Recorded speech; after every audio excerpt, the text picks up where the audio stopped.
Before Lost Ark, when's the last time you can truly say a new MMO had success? The MMO community is so thirsty for new MMOs that we even give the dumpster fire known as Bless a shot. With how often new MMO releases either underdeliver or just get pushed back, at a certain point you have to ask yourself, is the MMO genre just destined to fail? Now I've dedicated a lot of hours to the endless grind in MMOs. From the casual grind in Final Fantasy XIV to the no life wasted time known as Black Desert Online, I've experienced it all. I spent so much of my time playing MMOs that I think I can say this with certainty. If MMOs keep up their current outdated trends, we won't be seeing many of them in the future. I'm Rhinne, and this is why the MMO genre is destined to fail. Chill the algorithm for me and enjoy the show. Let's begin with what made MMOs wildly popular in the first place. Back in the early 2000s, the internet was a much different place. Things like TikTok didn't steal 10 hours of your time because you checked out one video your friend linked to you and are now on an endless scrolling rampage forgetting you have to write a script by tonight. And I definitely did not include that because that happened to me or anything. Anyway, MMOs were a direct benefactor of this environment. For many people, MMOs were the first dive into the world of online gaming. Many of the features they offered were completely novel at the time.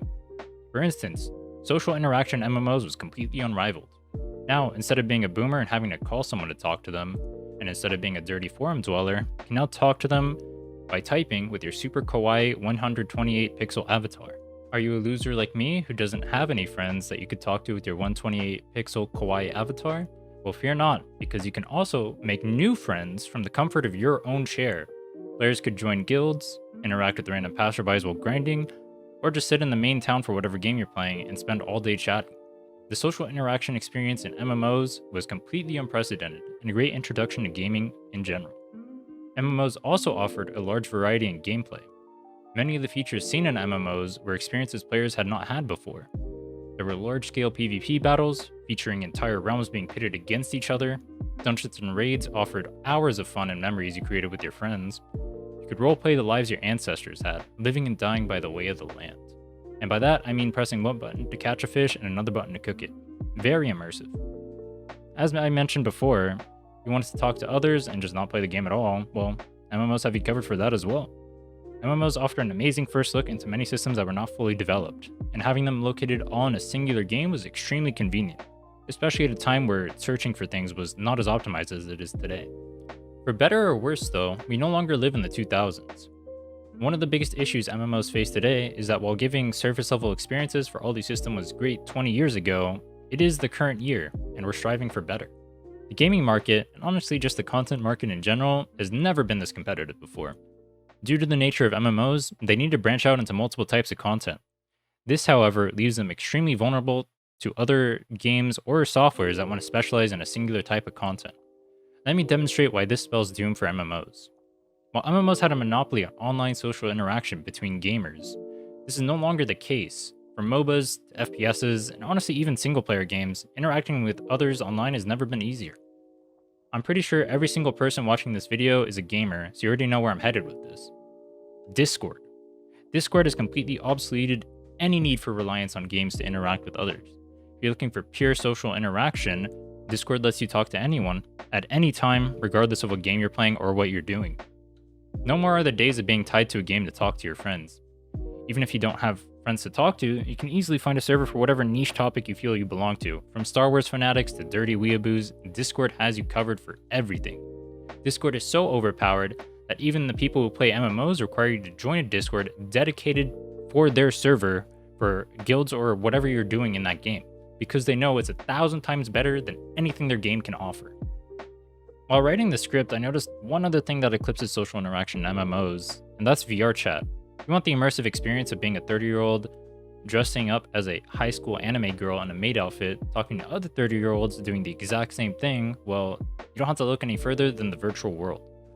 Now you can customize your avatars at levels MMOs are nowhere near. You can voice chat with other people, another feature MMOs don't currently offer as far as I'm aware. And you're not tied to a singular game, theme, genre, or anything like that. You can talk about or do whatever you want. The experience is so much more immersive, and you can meet people who are there to do the exact same thing that you are. And that is be a complete degenerate with no repercussions because the internet police do not exist for another 10 years. Using MMOs so I can pretend I have friends is cool and all, but that's not the only outdated part of the genre. MMOs necessarily have a variety of gameplay, but this variety ends up watering down the experience of it all. PvP mains, for example, will find themselves a little reason to play MMOs in the near future. Why do I say that? Well, why would you play an MMO for PvP when MOBAs exist and are starting to offer everything MMOs do and more? MOBAs usually have more fleshed out gameplay and balance, given that their devs are completely dedicated to the MOBA PvP experience. Compare this to MMOs, where it's not monetarily viable to have large teams dedicated to PvP balance, unlike MOBAs. MOBAs also do all of this without making you grind your life away to PvP, because you don't need levels or gear. Don't forget, you're also pulling from a player base that wants nothing more than to PvP for hours on end, meaning more competition, and a larger player base to play against. If wasting your life endlessly grinding is your motto, well then ARPGs are starting to get you covered there as well. Path of Exile, for example, has all the mindless grinding you enjoyed in MapleStory, but now you have an interesting skill tree system to mess around for new builds. Seasonal resets allow for the thrill of competition as you race, chasing for the goal of being the first player to clear all the story, only to not get number 1 because you didn't spend 8 weeks theory crafting. Hardcore modes exist for those who want a bigger challenge. You can waste all the time in your life grinding maps if that's truly what you desire. I'm not saying these are one-for-one replacements, but what I am saying is if there's a singular aspect an MMO does well, another genre is going to come by and isolate it, generally creating a better experience through that dedication to the specific product. The point I'm getting at is that MMOs will not prosper if they continue down this path of watering down their gameplay.